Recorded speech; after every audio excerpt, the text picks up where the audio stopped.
how do we know the monetary value? If you died writing a will, it means you died in estate. How do I trademark it that within Africa, nobody can use it? In situations like this, you don't have to go to court by yourself, but you can let the collective rights go to the court on your behalf. If you bring it out of your home and you put it on the street, you are playing. It is no longer home theater. It's now street theater.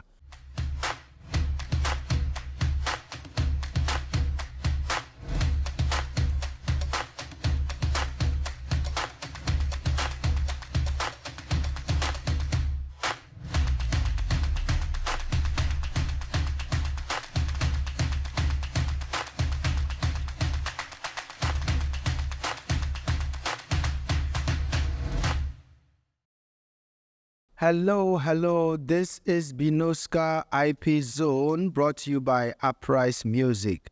And it's a wonderful edition coming your way with the 19th episode, right? Today, our topic is going to be the Copyright Act and terms, words, their meaning in law.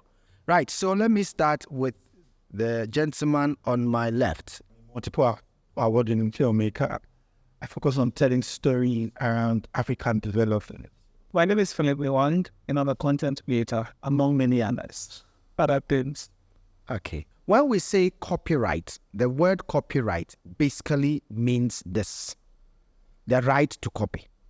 Okay. When we say copy something, meaning write that thing out. Okay. You have written something out. I'm sure when you were in primary school, you were tracing words. When you were learning how to write ABC, the alphabet, you bought a book, they say word tracer. So there are dots, you trace it and you learn how to write, okay? Then at another time, they say look at it and copy again. So it has been written well, then you just look at it and copy again. Now, right here in this sense means that the right, the natural right that inherits in you to be able to do that, which law, we call it the natural right. We have the natural right of survival, natural right of good health, natural right of being able to feed, being able to educate yourself, being able to have a father or a mother. They are all natural rights. And one of such rights is that if you create anything which is of worthy in terms of intellectual property and it's a literary work, you have what we call a copyright, the right to recopy that thing you have created. Okay, so that is copyright, the right to copy. So if you are the first person, like David making a movie, and then that movie is now out, and he wants to make it into more CDs and sell, who has the right to do that? It is only David. Unless David authorized Philip to copy his movie, then if you copy, you don't have that right. So therefore, you have done what we call infringed on this right. So that brings us to the next term. The word infringed in copyright means an offense, okay? An offense, and in this offense, it is known as infringement. Now, what is civil remedy and criminal remedy? In copyright, when we say civil remedy simply means that you have done something that the person doesn't like, but the person who you have infringed his right, he doesn't want you to go to prison. He say, you stay at home. But then, whatever money I have wasted from your practice that you did, come and pay me compensation. And so therefore he will go to court and file for what we call civil remedy. But when it comes to criminal offenses or criminal remedy in copyright simply means that you are doing something that the whole country or the state thinks that if we don't stop you, if we don't lock you in prison, others will copy the same thing you are doing, or they will imitate your bad behavior or your bad practice. And then it will become like a norm in society, okay? And so we have to lock you in prison. That is the criminal offense. The criminal offense is only by prosecution. We'll prosecute you and make you go to prison to pay for it. Let's look at jurisdiction in copyright. When we say jurisdiction in copyright, it basically means that every offense that is associated with copyright, if you want to take it to court, there are procedures to go. And one of such procedures is to follow what we call jurisdiction. If the person is living in Kaswa and you are living in Tamale, and the person is copying your music, and you go to Tamale court that somebody is in Kaswa and he is copying my music, so Tamale court should now ask him to come and answer the court, the case in Tamale. No, it will not work. The very first day they meet in court, your case will be thrown out. It does not mean that you don't have a case. You have a case, but the court which you are applying your remedy does not have jurisdiction over the offender.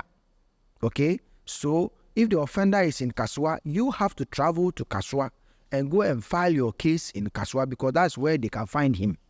Okay? That's what it means. Now, I'll give you one example. We remember Michael Jordan. Michael Jordan had a case with a Chinese company that have turned his name into Chowdan, and they were making adverts on his symbol. That is it, Nike symbol? Adidas. Is it Adidas or Nike? It's Nike, eh? The symbol where he's throwing a ball. Michael Jordan. Michael Jordan. So that he has to go to China. First, he filed the case in America, and the case was thrown out because the court in America doesn't have jurisdiction over a court in China. So he has to go to China to go and file the case. In fact, he went through and eventually he won the case. There are terminologies in copyright. One of such is called audiovisual. When we say audiovisual in copyright, it means that it is a document which contains moving pictures and sound, or pictures in motion. Some people call it cinematography or videography, whatever graphy you want to think about. It is known as audiovisual. Folklore. Folklore by the Copyright Act simply means that an expression of traditional knowledge or scientific-based performances which has no singular author. Nobody is known to have written it. So it means it's communally owned by the community, and therefore such example is like the kente that we have, the food preparation we have like amala, like eba, like fufu, like paprasa or whatever, any other food practice. It's a folklore, and if you therefore want to copyright it, then you need permission from the National Folklore Board to be able to do that. And the law says that nobody is exempted, including Ghanaians, according to Section 4 of the Copyright Act. Mechanical right, we've already spoken about it in the previous episode. Mechanical right, the right to reproduce the work into, maybe it's a literary material, you want to turn it into a movie, you want to turn it into a film, or whatever machine which is mechanically able to reproduce the work, they have to pay money to their right owner. And so that comes us to the next step we call blank levy. Blank levy is a fee that is charged on any document or any device, any utility that is able to infringe on people's right automatically. For example, this microphone that I'm using, this headphone, this camera, this digital mixer, these lights and all that, when they are being imported into the country, or even if you make them right here in this country, the law will charge you a blank levy because automatically it is going to infringe on people's right. So that is what we mean by blank levy. Right. What is royalties?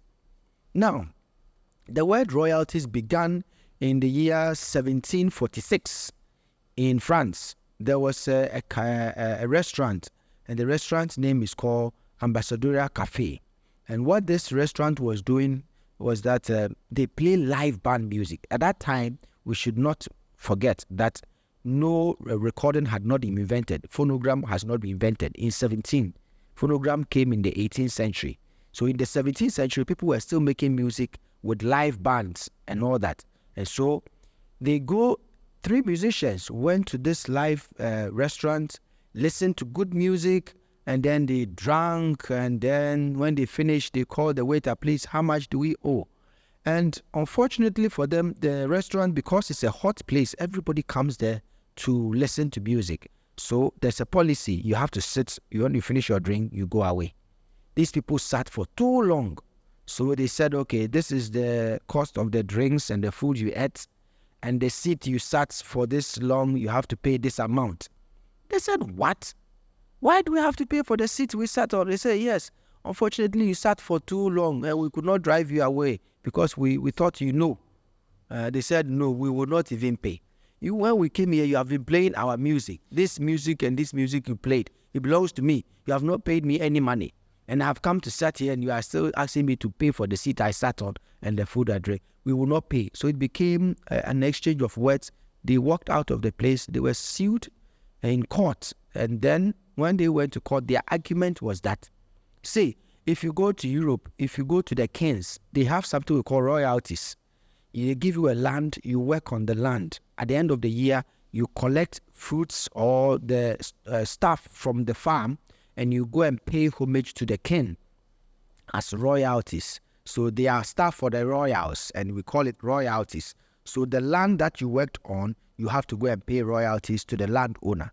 And so therefore, if we have also made music and you have now using it to sell your product, then you should come and pay royalties to us. And this was the argument they held in court back in 1746. And the court listened and said, it makes sense. It makes sense. And that was the beginning of royalties in the whole wide world. And so they started the first collective management organization. The law said they should form that. So they formed that. So when we got to 1886, when the Berne Convention was being drafted, which was the first copyright law ever in the world, it recognized the fact that this situation had happened in the 1746, and so therefore they incorporated into the Berne Convention. To every country that rectifies Berne Convention in your country, it means you understand that there should be royalties collection for the musicians or practitioners. So these royalties began with music, but now these days it's in movie. If you pick somebody's movie and play on TV, it is not only royalties you will pay. You will pay for performance fee. For playing somebody's video on your TV station, you have to pay for it. We have already explained what is performance fee. We have explained what is appearance fee. Performance fee simply means that it's the artist who is supposed to perform that song. So if you are performing it and he's not there, you have to pay him. So find him. If the movie owner, you have to find the movie producer and the director. By law, the producer and the director share copyright ownership on audiovisuals. Then they would now get the money. Okay? So that is the term. Now, apart from that, so we have royalties for music. We have royalties for movie. Even these days, pictures and paintings and carvings are now beginning to enjoy royalties. So when you make a picture and it becomes auctioned on a world platform, whoever buys that, the owner, the artist who drew that painting will also get royalties paid to him. And you need to be able to belong to a collective management organization before you can benefit from such royalties. And so these are the few terms I would want to explain. And then I will ask my people in the house. Statutory damages. Statutory damages. Yes. Okay. So statutory damages means that the state has fixed offenses. We have what we call the Criminal Offences Act. In Ghana, we call it Act 29. By law, I don't know what the act would be in Nigeria, but I'm sure it will be a decree because I know all your laws are decreed. And so therefore, statutory damages means that the state has fixed a damage, that an offense, if you commit this offense, you have to pay this amount. In Ghana, one penalty unit is, I think, 12 cedis or 14 cedis. So when the law says you have to pay 100 penalty unit, it means you have to multiply it by 14 cedis. And that 14 cedis is calculated by the judicial service. They review the prices. So you wouldn't say that, oh, pay 50 cedis, and then in 50 years' time, that 50 cedis has no value. But we put it statutory damage as in the penalty unit. Is this for both civil and criminal cases? Oh, yes, it is for both. Okay. Yes, any other term? Yes. So I think I'll just pick up on where he stopped, and that would be trademarking. Okay. So I'll give an example. I made a film across 4 countries. Okay. Having a conversation with my lawyer of how do I trademark it that within Africa nobody can use it. I think till date we're still struggling to find a way. Some advise that I'll trademark it in Ghana, I'll do in Sierra Leone. Yeah. How does trademark? All right. So trademark by international law, it is protected by the Madrid Protocol. You can go online and Google it. We have the Madrid Protocol and the Paris Convention. If you Google it, it's an international treaty that every country which has ratified these treaties within their country, if you register your trademark under them, it means you are automatically protected by every country which has subscribed to that convention. Then when you come to Africa too, we have what we call the Harare Protocol. It's a protocol which is established in Zimbabwe for all African-speaking countries, English-speaking countries. So once you rectify your Harare Protocol, you register your trademark under Harare Protocol, it means all the African countries which speaks English will be protected your work, and it depends on how much you will pay. Then we have national. National means here only in Ghana or only in Nigeria. You pay only that, and your work is only protected. But trademark, to be able to trademark something, it should be a mark. So the entire movie cannot be trademarked, but a mark, a symbol to represent that this movie has this symbol it's created. And so therefore that symbol is for you only. For example, let me use your shirt that you're wearing. So for example, if you are able to say that that design in your shirt never existed, you are the one who created that design, then you need not to make it into a shirt first, but you need to go to the trademark office, register it before it comes out. When it comes out, then everybody know that you have got the exclusive right. But you know, trademarks works in two ways. I've explained here before. You can use it if you think you're not infringing on anybody's right without registering. And the law will recognize, because it is in the Trademark Act 2003, okay, Act 657. This Trademark Act protects you whether you have registered it or not. But if you want to register it to be able to be sure that nobody else should be able to use that again, then it means you need to go and register, apply for it to be granted to you. So my follow-up question would be about the treaty. Mm-hmm. Is it that every country, every English-speaking country automatically becomes a member, or they have to ratify? They have to first go to a World Intellectual Property Organization through United Nations that we want to rectify this law in our country. Then you will sign the dates. In Ghana, we rectified Berne Convention here in 1996, September, during Rawlings' time. Okay. Meanwhile, Berne Convention was done in 1886, long time, and it was even modified in 1975. Okay. So 1985. So that is what it means. Every country, if you don't rectify it, it means you are only disadvantaging your people in the country.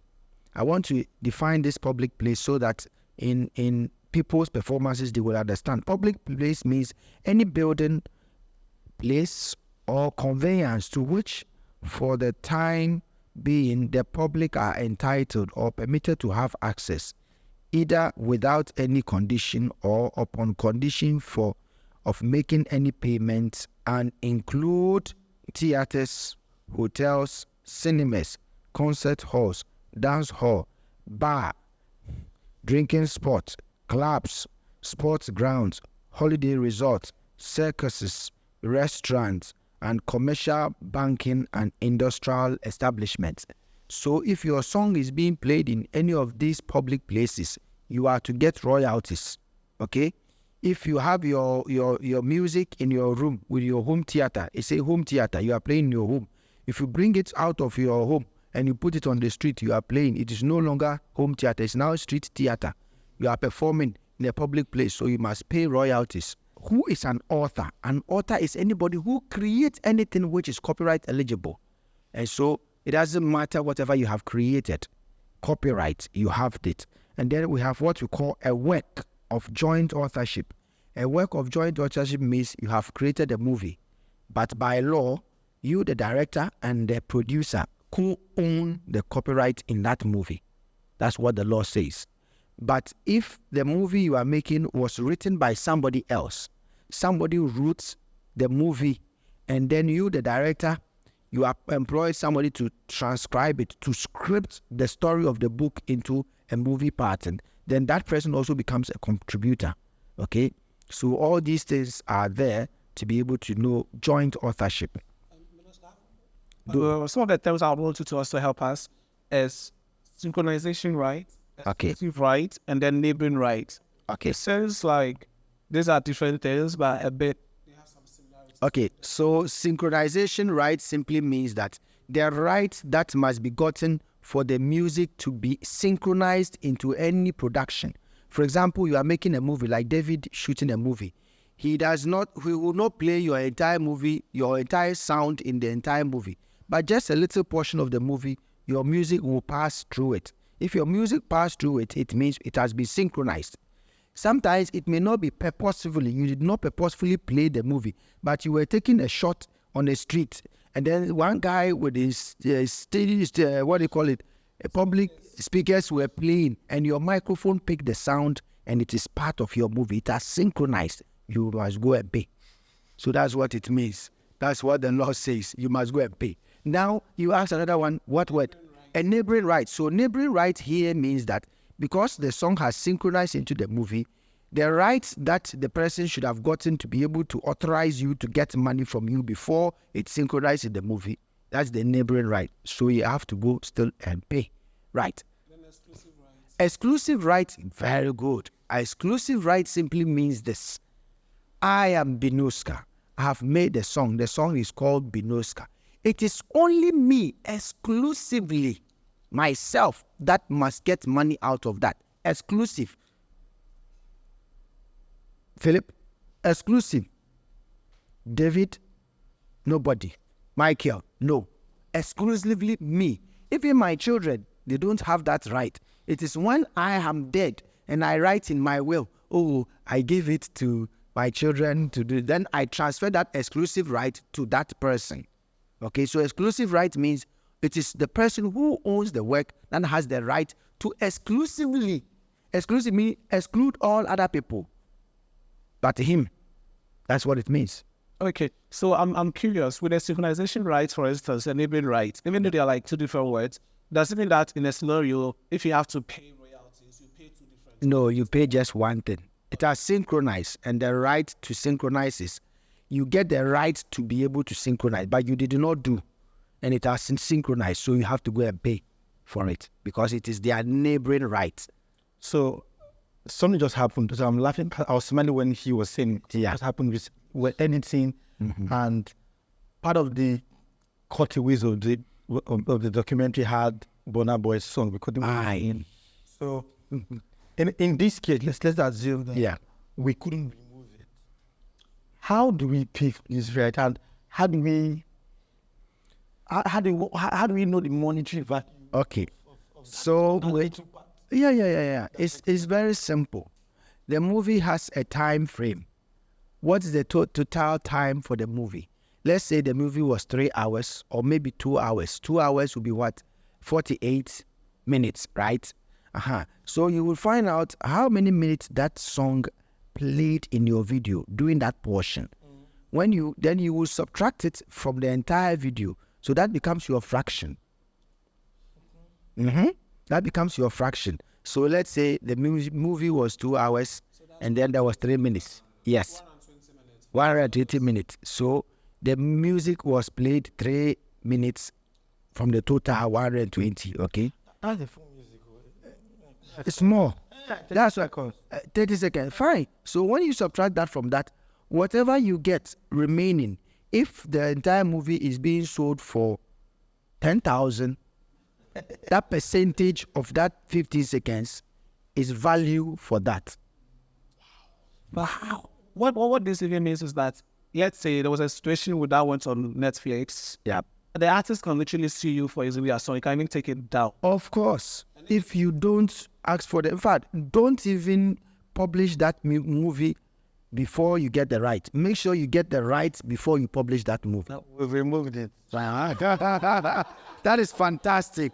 Once you remove it, you don't have any problem. Yes, audience, please give a microphone.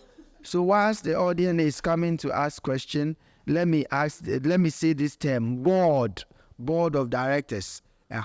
By copyright act, by copyright law, if a company produces something and they make an infringement, all the board of directors are equally liable. If it's about imprisonment, all the board of directors will be imprisoned. Yes. Okay, my name is Waldo. What? Yep. Excuse. Yep. So in a situation where the creator of the art, let's say the art didn't grow over, it didn't get happy with bike range for that creator died, and then the creator didn't think it was important. Agreeing that okay, the royalties for this thing should, and the next of kin apply to get those royalties. Oh yes. The moment anybody creates something, a next of kin is the person who will benefit after the death of the original author. So in copyright law, when copyright registration is not mandatory, we have treated it already. It's automatic. Once you create something, it's automatic. But once you want to register to get a legal certificate to show that, yes, you created this work, then when you get there, you'll be asked to write your next of kin. In fact, you can even provide 2 or 3. And then you decide, this person should get 50%, this person should get 20%, this one should get 30%. Okay? So you decide that next of kin. And it's like you go to bank to open a bank account. They ask you for your next of kin. Why? So that if you are no more, that next of kin, if he is able to know, he can go to the bank and get that money. But if he doesn't know, the money will be there till the bank declare it dormant and return it to central bank. That's what it means. I think I'm not clear. Maybe you would have to help me. Do. So for the next of kin, yeah, the owner of the person whoever writes that will have to state how many percent. Oh yes, you can. I know most people that died without writing a will, but they had somebody that they mentioned, this is my next of kin. Does that mean that every right comes to the next of kin? Or, yeah. Okay. And in a case where it's a family that have a lot of children, how do they handle that? Okay, so we have the Wills Act, and in Ghana we call it the Interstate Succession Law. If you died intestate, means you died without writing a will. That is different. But if you died writing a will, it means you died in estate. And that is where the Wills Act will apply to you, Act 1962, 137.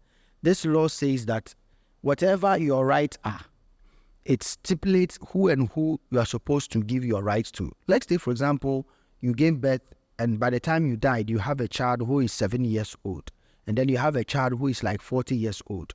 When you are sharing your property, and if you decide to give the one who is 40 years old 80% of your property, and you give the one who is 6 years old 20% of your property, the law will reverse it around, because that 6-year-old child must be taken care of till they also reach 18 years.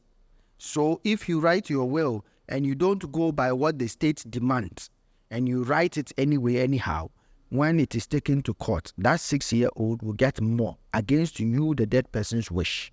So, and all these things are things that as artists we should be able to know, even though it is not part of your craft, but it is your property you are going to will to your inheritance, to your children, or to your relatives, and all these things must come in. So therefore, we must be able to know. Yes, and there are terms we should know. Yes, my dear, your question. Your name once again? Wild Oluwatosin. All right. So in the case where copyright has already been granted, well then your work is in a manner that it was. You don't like it. Oh, thank you. My dear, I will answer, but there's a full episode on this we have done previously. Basically, when somebody takes your work to do any advert you don't like, you have to go to court. Don't go and fight the person. Repeat after me. I say go to court. This is Bnoskka. Go to court and say that for your moral rights sake, which is your name being associated with the work, even if they mention your name or they did not mention your name, people know that Oluwatu, you wrote this song or you wrote this movie, you did that. And so yeah, they are using it to do cartoons, some things you don't like. The court should grant you an injunction to prevent the continuation of that act.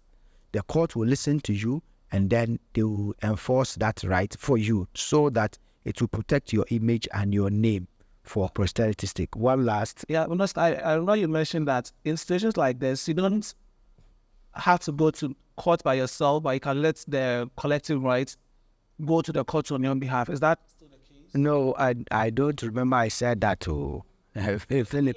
But let me explain for time's sake. If you want to go to court, the reason why you have to go to court first is that there should be somebody who is fighting the case. Every case must got a name. Even if you say your lawyer should go and fight on your behalf, your lawyer will go and file Phillip Neewhang versus Bnoskka, so that you will have to be present. And if you can't be present in law, there's something we call power of attorney. You have to write that power of attorney to make Bnoskka to go and your lawyer to go and represent you, so that if there are damages to pay, your lawyer will pay the damages and come and get it from you. Okay, so this is why somebody must be there. And I said last one, but collective rights, it is if you assign your right of litigation, you give them what we call create a legal relation with them, and you tell them that if there's an infringement, I want you to go and fight on my behalf. And therefore, it must also be an arrangement. And don't forget, it is also a contract. Yes. That's what I want to ask. I was just wondering, am I giving you percentage and you cannot go and fight for me? Yeah, it's all possible, but I would wish that you take it personally, and if you want to engage their services, do. This is Bnoskka. Thank you.